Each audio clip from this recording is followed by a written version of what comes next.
Welcome to the Brave Healing Podcast. I'm Laura DeFranco, the CEO of Brave Healer Productions, where we have a mission to change the world one brave word at a time. We are here to celebrate another amazing book today, The Wellness Universe Guide to Complete Self-Care, 25 Tools to Achieve Anything. It's due to hit Amazon in June, you guys, and I have actually it is June. No, it's June tomorrow.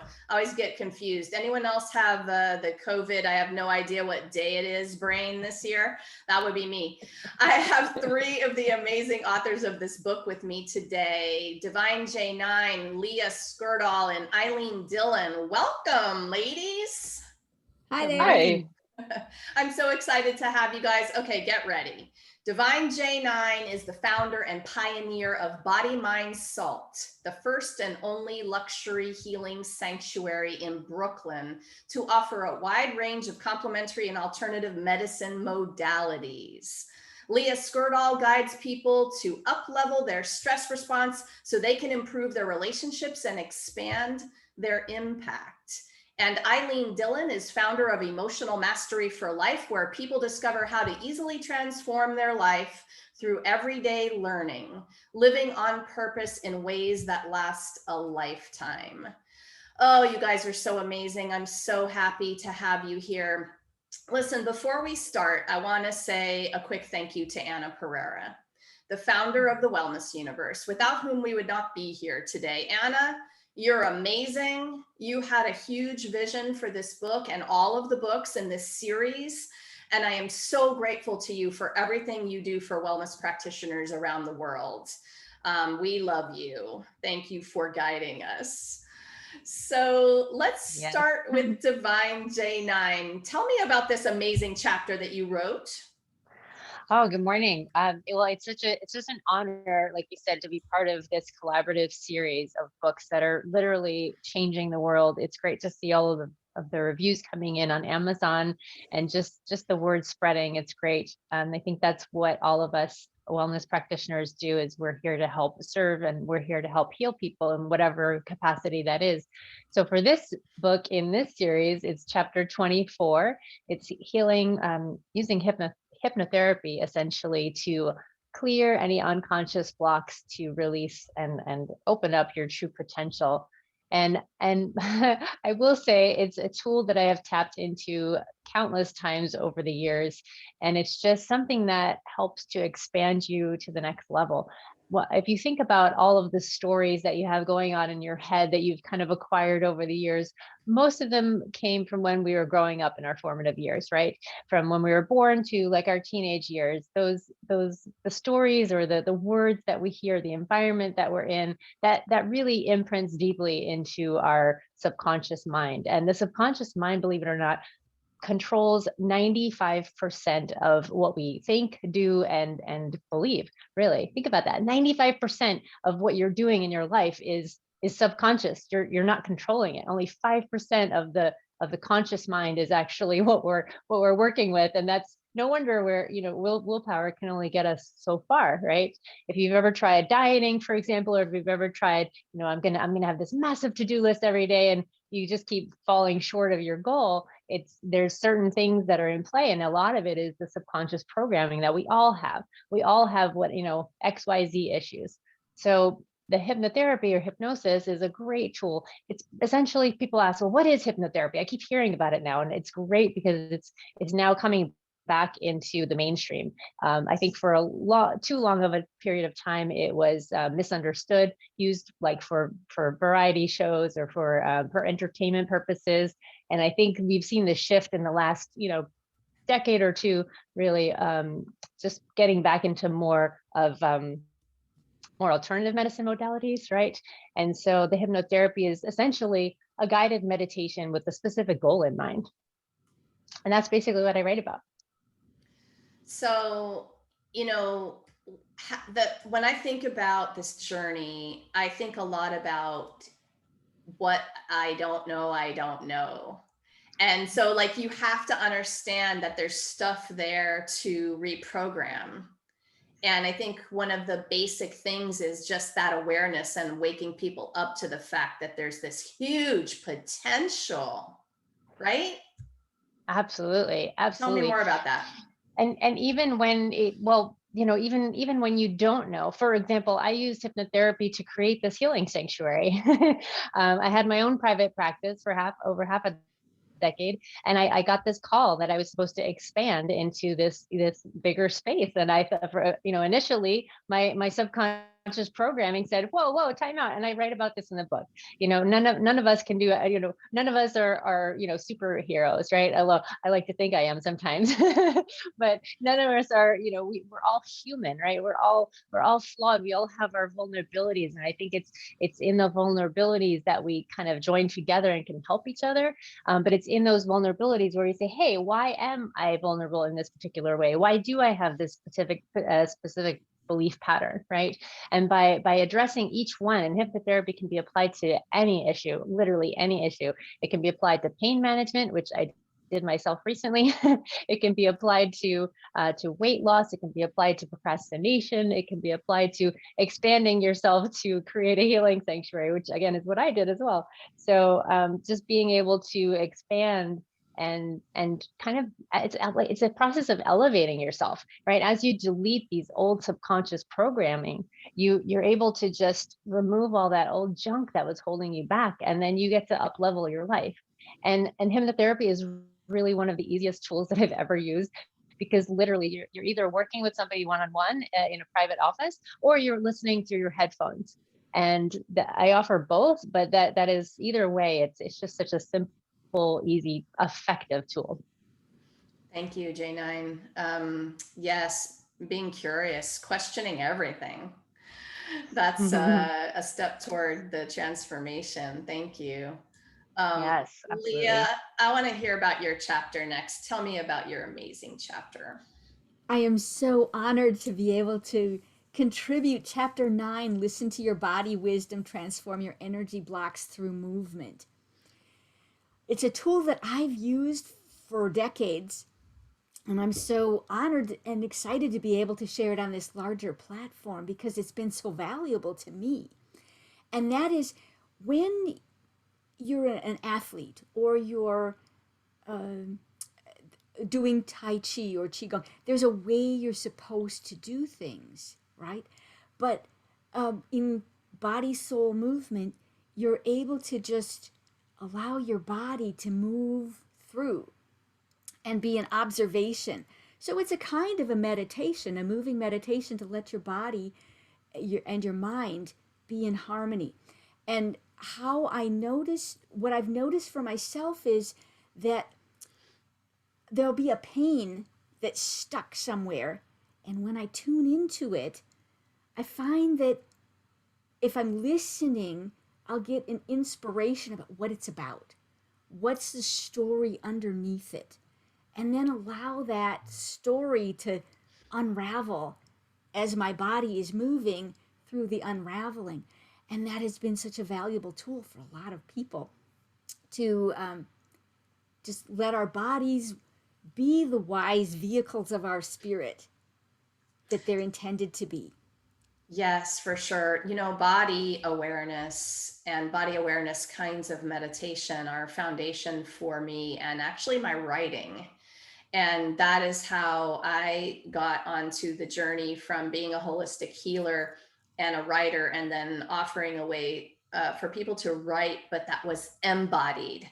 And I love hearing more about body awareness. And I wonder, how do you help people on that first tier of the journey? Because we're taught not to feel. That's right. That's right. And sometimes the not feeling is a protective mechanism because you don't want to actually know what's underneath because it's scary. Like taking the cork off of the bottle lets stuff out. And yet there's a freedom to to allowing the process to unfold gracefully. So uh, trusting trusting that you have wisdom within that will guide you is a first step. So I offer a meditation practice of tuning into your natural state of inner well-being, and then bringing that through to align with your body wisdom. And that is it's simple and profound. Thank you, Leah. I want to say thank you to all of you too, real quick. That, thanks for saying yes to this project and for stepping up in the authentic stories that you're sharing and just sharing your full-on selves with the readers. But you guys took it a step further, and you're all master teachers, and you work with your clients and you teach them these things. But to take on the challenge of writing that down in the chapter in black and white in a way that the reader could have that practical, real experience, that takes a badass. So y'all are amazing badasses in your ability to write that down. And yes, what Leah said, the most simple, practical experiences become the most profound because you're having the experience in the moment. So I just wanted to make sure and shout you all out for that. Eileen, tell me about this beautiful chapter that you wrote. I'm happy to do that. I first want to say that my learning is that truth is simple. And what's really exciting about what I'm hearing is from J9 and Leah and all the other authors also, is that we're moving into a time of greater simplicity, which means a time of greater truth. And that's going to make things so much easier. My chapter is number 15, Respectful Compassion. How procrastination opens the door to creative achievement, to creative achievement. And what I'm interested in is that, the old way of doing things was to push ourselves. We have to do this, we got to push. It comes to be January, we got to do resolutions. Most people never get their resolutions filled, and why is that? Why do we procrastinate? And what I have come up with through my own life, in the story in the chapter illustrates that, is that we procrastinate because we're either agreeing to do something we don't want to do, or we're asking ourselves to do something we don't really want to do. And that has to do with years and years and years and years and generations of not listening to our own emotions.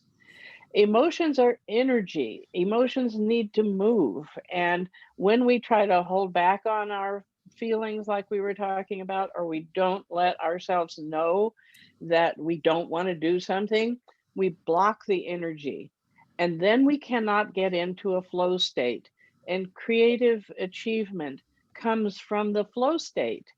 So what we really need to do is back up and say, I don't really want to do this. Now, if it's something you feel like you have to do, like for work, then find a way to want to do it. And if you can't do that, you're not going to get it done anyway. So maybe you need to look at letting it go. And I have the illustration in my chapter where I pushed myself for weeks to write. And instead, I sat down and stuffed my face and watched quiz programs on TV.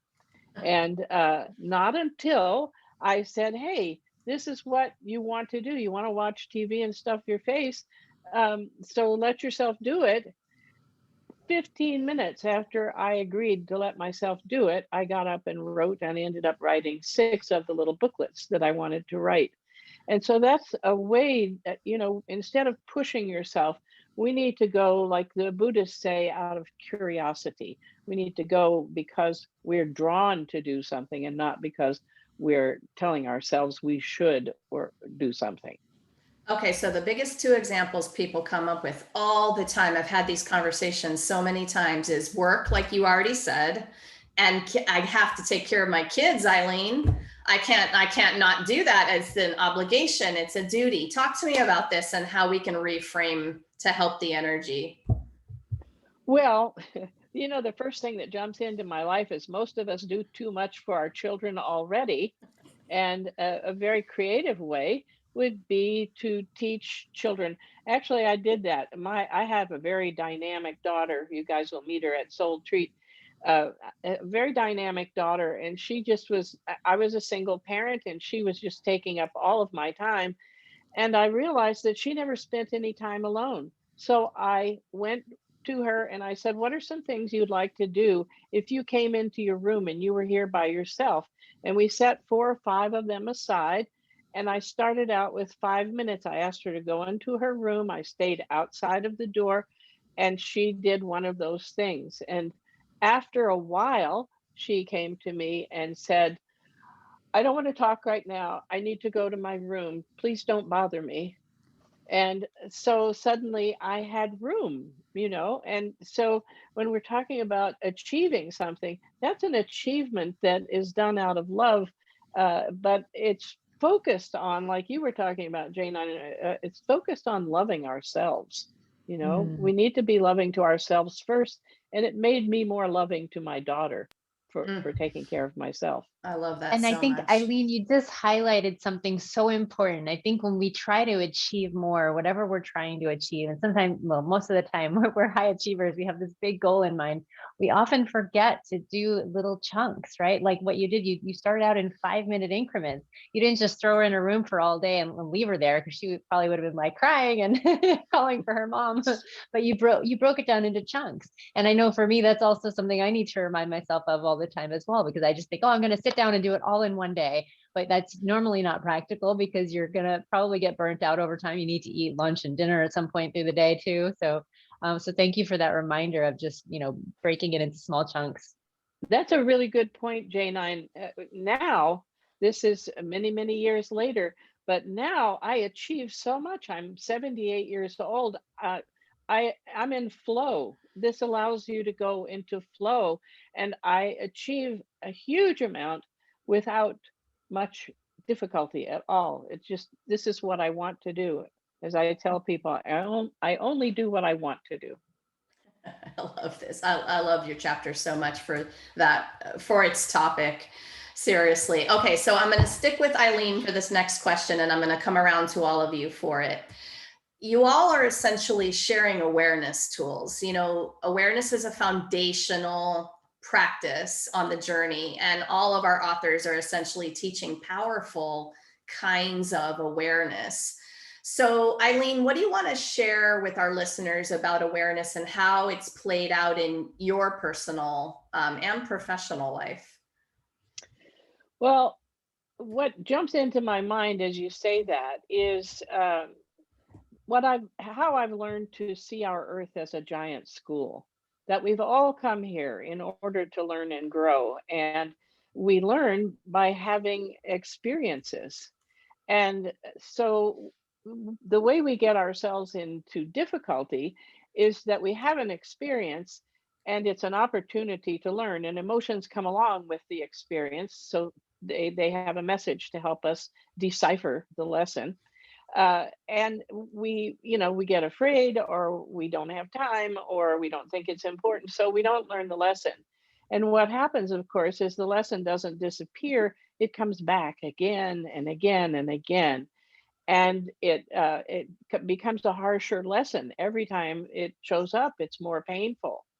But the good news is, the second that you learn it, you're done with it and you don't repeat it anymore. So not understanding that draws me to stay aware, because every time I have an experience or every time I feel an emotion, I say, what could I possibly be trying to teach myself? And that is an awareness exercise. And it's so very simple. And if you keep asking, you will get an answer. You'll resolve the question, the lesson. And what I've learned over time is, the more you resolve the lessons that come up, the easier it is to resolve them, the faster you go through them, and the better your life is. Oh my gosh, simple, but so powerful.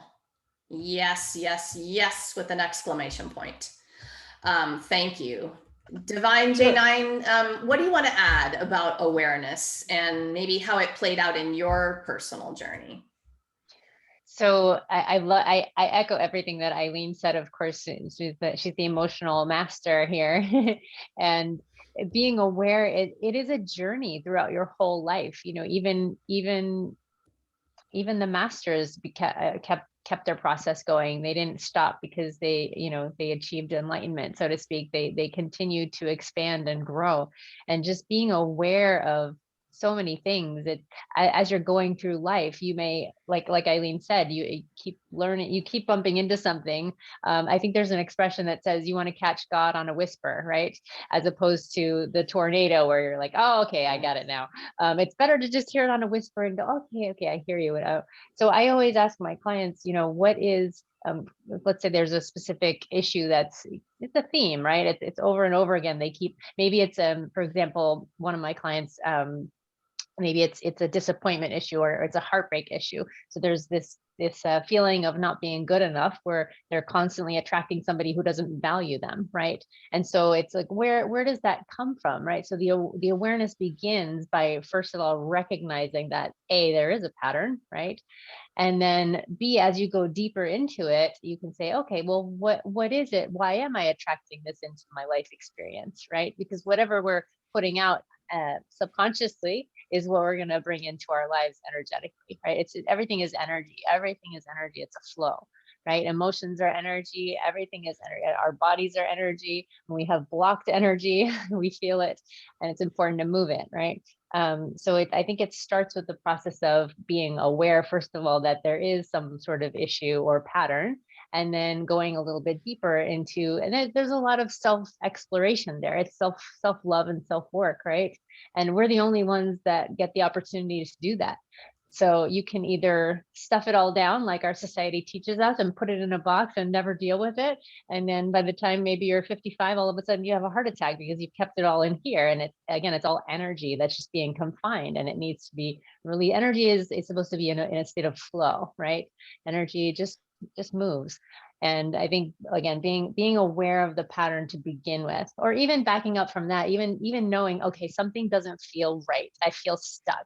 That's the beginning of awareness, right? Or I don't feel like I'm aligned. That's really the beginning of the awareness process. And like I said in the beginning, it's a journey where you're going from this beginning portion of, I just don't feel right. And as you develop your intuition, as you learn to delve deeper into your emotions and kind of your own personal actions and thought patterns, you're able to then go deeper and deeper into the root cause of things. And you can kind of figure out, or fine tune, or deep dive into those patterns and figure out, okay, so maybe this is a subconscious pattern of, I'm not worthy. Okay, that's why I'm attracting somebody that doesn't value me and wants to, emotionally or physically abuse me. That's because I deep down think I'm not worthy of love, right? I'm not worthy is the essential core there.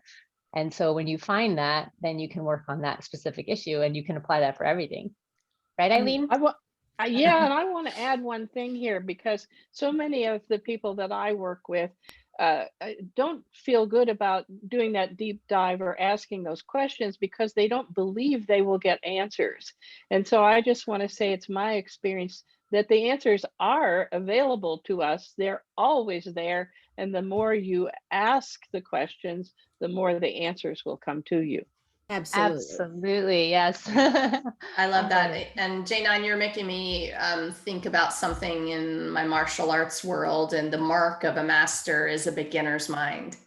And so curiosity. Yes, that kind of awareness changes everything. Leah, what do you want to add to this awareness conversation? Yeah, so I love what Eileen and J9 have said about awareness being a journey, and that when you deep dive, you can get answers that you didn't know were there.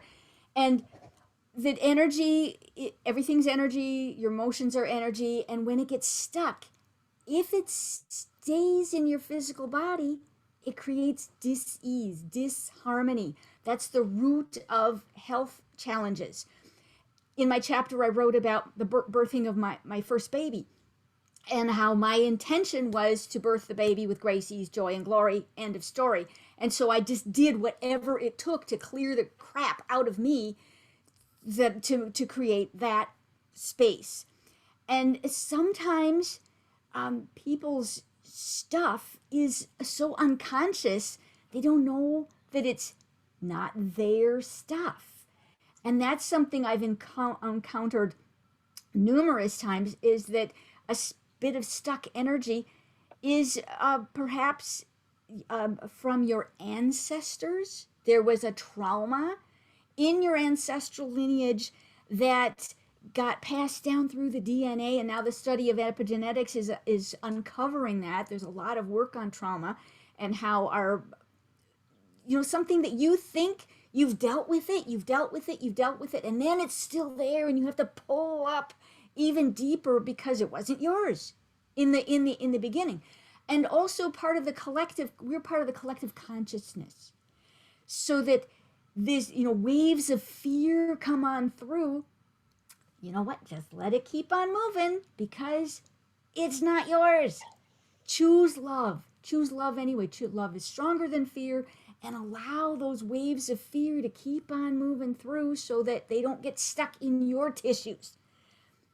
And that I'll notice that I'll have some pain in my body, and I'll talk to it. And then, oh, no, this isn't mine. Not mine. It's like, okay, it's just passing through, and just keep letting that move through. So that level of awareness, as J9 said, catch God in a whisper before it becomes a problem. Just, let it keep on moving through. My coach used to say, it's better to smell the smoke before your house burns down. So That's good. That's good. I've been like that. honing Oh, I my love that smoke one, smelling. Laura.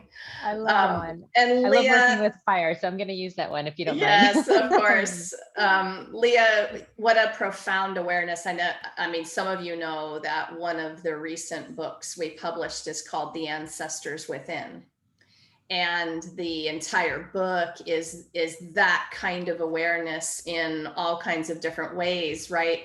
And wow, just even to have the awareness that that's possible can be a game changer for people. This isn't mine. What do you mean? I can feel it right here in my chest, and it's like, here I am in my body. And so I remember when I had that first awareness that can happen, that it can come down and I can have that in my lineage. I thought, whoa, okay. And I look at everything as possibility and potential for healing. And that's a big one. It's a big one because now in this evolution of consciousness, as humanity is in this pivot point of stepping into a higher level of maturity, of spiritual maturity, the ancestors are showing up and saying, we're with you. We're willing to go with you, because we have to shift that old vibration, break out of the old patterns in order to create space for the new patterns to emerge. Yes. Yes. I want to add something to what you're saying, Leah. It's been my learning that if I have something painful from my own past, I can heal it either by going to the past and healing it, or by correcting whatever it is that's happening in the present that's bringing it up again, Yes, right? absolutely. And so I just want to say to everyone that all you really have to do is heal anything that comes up in your life now. Let those emotions continue to flow, and you will also be healing those ancestral things. And I had evidence of that when I asked somebody who specialized in being able to see it. I said, well, what are the patterns from my ancestors? And the answer I got was, well, I don't think there are anymore. The work you've done in this world has cleared those up. So I want to really put that out there. Yes, and as we heal ourselves, we heal the world. The work is the individual in the now. Amen. Yes. And yes, exactly. And I think that was such a great point that Leah brought up about a lot of us don't know that there is such a thing as, just like we have physical DNA that we inherit from our ancestors, we have energetic DNA that we inherit from our ancestors. And the beautiful thing is that when we heal that in this time space reality, we're actually healing it backward and forward. So we're healing when we heal that issue for ourselves, we're healing it for our past generations and also for our future generations. So it's amazing how it all works. I think it's a beautiful process. Great point. I think a lot about my children when I'm on the journey and things suck. I think a lot about what I'm doing and that responsibility that I have. And it helps things suck less when I really realize and take it on and understand the bigness of my own personal journey. It's that's profound for our children and all the rest of the generations to come. So Leah, I'm sticking with you for the next question, coming around to all of you for this one. It's one of my favorite, actually. I want to know what you're most passionate about when it comes to helping people understand that they can achieve anything. What turns you on? Absolutely. And yes, it's the children. It's the children of the future. Like, how do we in this moment heal ourselves, heal our stuff, heal the caregivers, the people who work with children of their stuff, so that the kids can thrive, so the kids can allow their brilliance to shine, so they can show their wisdom and their creativity, because that's what's going to solve the problems that we've created in the world.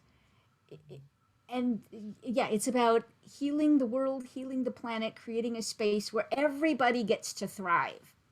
And it starts again with the individual in the now. Yes. The reason I love questions about where you're lit up and passion is that's the kind of energy, right? That's the energy. So when we're focusing there, and so oftentimes we're all focusing on problems because we're healers, we're practitioners, we're coaches, and we want to fix problems. But when we focus on the joy and the passion and those beautiful things that we're all after, then we are the energy. And of course, that's how we spread it. I love that. Thank you, Leah. Eileen, talk to me about what makes you lit up in terms of helping people understand they can achieve anything.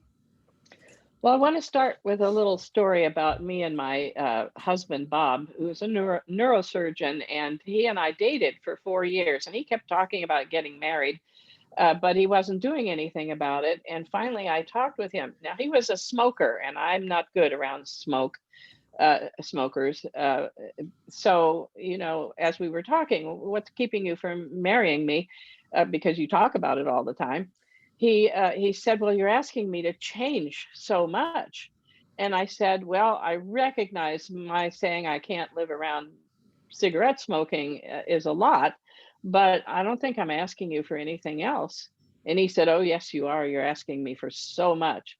And I said, could you name one of those things? And he said, you're asking me to become fully conscious. That's what. Oh, Right. Wow. And I looked at him and said, is that a bad thing? you know, and so, the story came up as I was thinking about the answer to your question.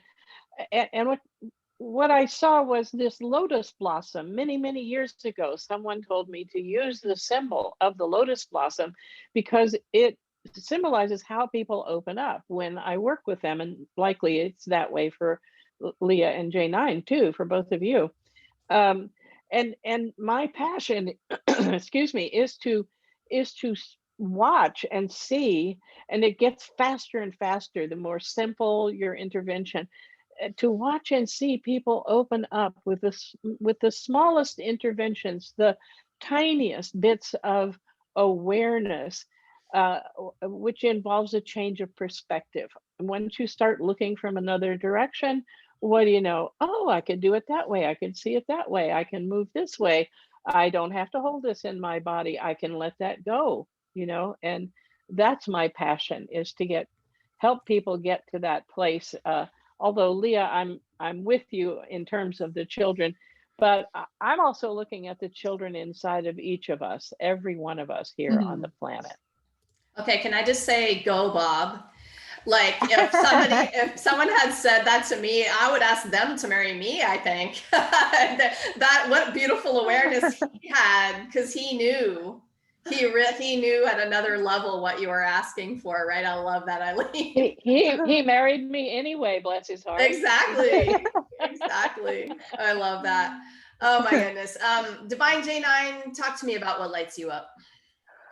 I think, can I just say exactly what Eileen just said, and I don't need to answer. Eileen said it so beautifully. Um, it's, I think as, as healers, as wellness practitioners, we love holding this space. Creating that sacred space where you can allow the person to be vulnerable, to shed that outer armor, right? That we all have because we live in today's world. It's just we're a byproduct of our society most of the time, right? And we tend to have that shield. So just to create that sacred space, to just drop that shield and just be in the moment and say, okay, what is it that needs to be healed in this moment, right?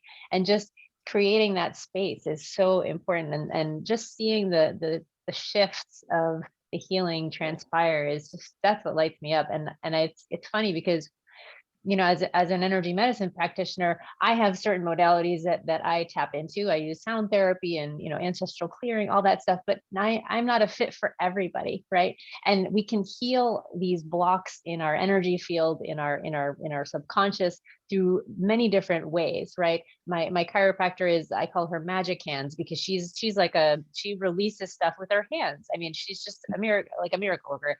And so there's different modalities but again, me being aware of the energy blocks in my body, I can feel when she's releasing stuff, and I'm consciously giving it permission to release and letting it go because I don't want to carry it anymore, right? And so I think just holding that space in whatever way, shape, or form that is, and knowing that you're not going to be the fit for everybody, right? Because we're all attracted to somebody that we resonate with. Right. So just knowing that you're not going to be the person for everybody, but just holding that space for whoever comes to you is meant to come to you and work with you. Right.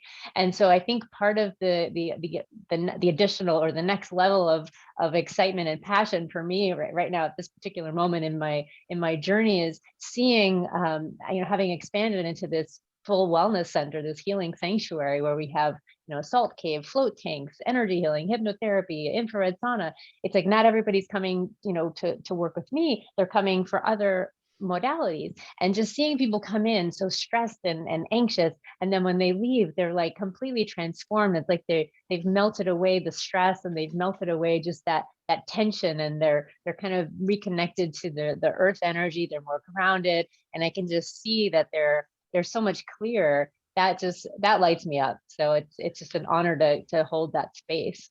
Divine J9, you're talking about one of the biggest missions I have for these collaborative book projects too, because I know I've dabbled in a lot of different kinds of modalities. I've done that on purpose to experiment and to be able to talk about all of them, because there are billions of different kinds of people. We need billions of different kinds of opportunities and modalities and experiences.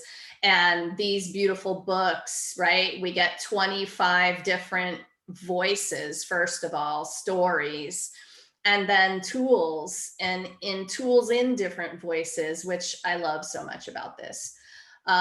Okay, ladies, I have one last question for you. It's a doozy. You're going to have to give me the speed dating answer on this one, okay?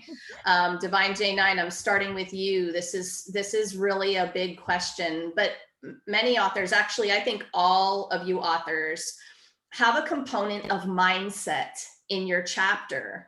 And to me, mindset, and if I had to do the word over again, it would be body mindset, is a choice we get. Mindset is a choice when we practice the awareness, right? And we've talked about awareness today already. But can you share maybe just one mindset idea or practice that's helped you the most? And I know you've got a million of them, so good luck with the one. Okay, speed dating and go. Exactly. I would say it's really just finding the gem in the moment. So we all have, challenging situations that arise in our day-to-day lives, and we can either, continue to bang ourselves, bang the head on the door, so to speak, or we can catch God on the whisper, as we were saying, right? Or see the smoke before the fire. I like that one. I'm going to use that one. But just seeing that and knowing, okay, this is an opportunity, just taking a moment to just pause, right? And breathe. I think so many times we kind of hold everything up here. We stop breathing. Just like relaxing the shoulders and just connecting back into the body and taking a breath and just thinking, okay, what is it in this moment? What's the wisdom I'm supposed to acquire in this moment, right? what's the gem that I'm missing? How can I shift my perspective and just, again, it's coming back to that beginner's mindset of, okay, how can I see this issue with fresh eyes, right? What if I stand over here? What if I stand over here? Or what if I look down on it or I look up on it? Just shifting that perspective.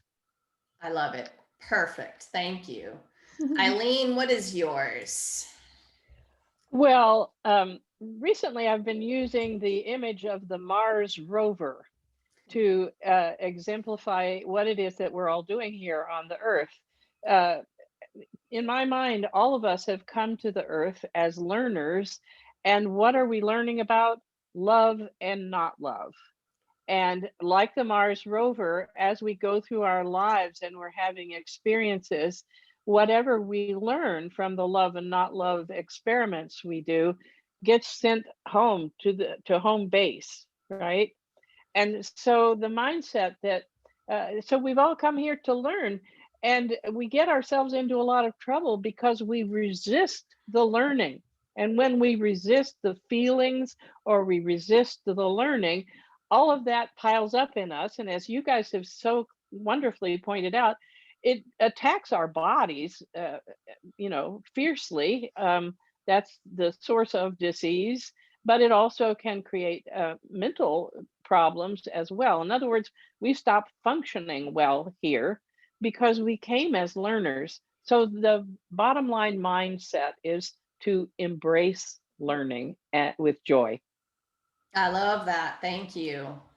Yeah, what a simple idea, and so profound. And most awareness is like that. The simple ways to think about it. Embrace learning with joy. Leah, are you ready to close us out on this Yes. last thought? Yes. Yes. All right. So we know everything is in the universe is vibration and energy and frequency, and everything is there. The frequencies of potential. So leap out to that future potential that already exists, and find that match in yourself. So what is it that you want to be creating? And don't be in the space of wanting, meaning I don't have it, but in the space of it's already here, and I'm finding my matching resonance in myself, so that I'm wearing the energy of what it is that I'm creating, so that I'm this vibrational match with what I want. I love that perspective. Beautiful. Oh my goodness, you guys. These conversations, these words, these brave words definitely change the world. Authors, thank you so much for what you do in the world and for being here today to share it with everybody. Thank Thank you, you Laura, for Thank you, coordinating Laura. everything. Yeah. Amen. So listeners, remember, you can drop right down into the show notes, and these lovely author experts are there with their websites. Please go ahead and click and take another step into their world, explore their world, see what they're up to, check out their offerings. And please remember to join us on June 22nd at 10 a.m. Eastern on the Circles of Inspiration page on Facebook. That's Anna Pereira's Facebook page, when we're going to have our live stream book launch party. All the authors of the 25 Tools to Achieve Anything book will be there to share their wisdom. And as usual, we're going to have some pretty awesome giveaways for our book purchasers that day. So you're not going to want to miss that. Information is down below for you on that. And of course, if you're listening to this after the 22nd of June, well, that means that book is ready on Amazon and you can go grab your copy right now. So lastly today, you guys, I want you to remember something. That fear of not good enough is boring. What if the thing you're still a little afraid to share is exactly what someone needs to hear to change or even save their life? It's time to be brave. See you next time, everyone.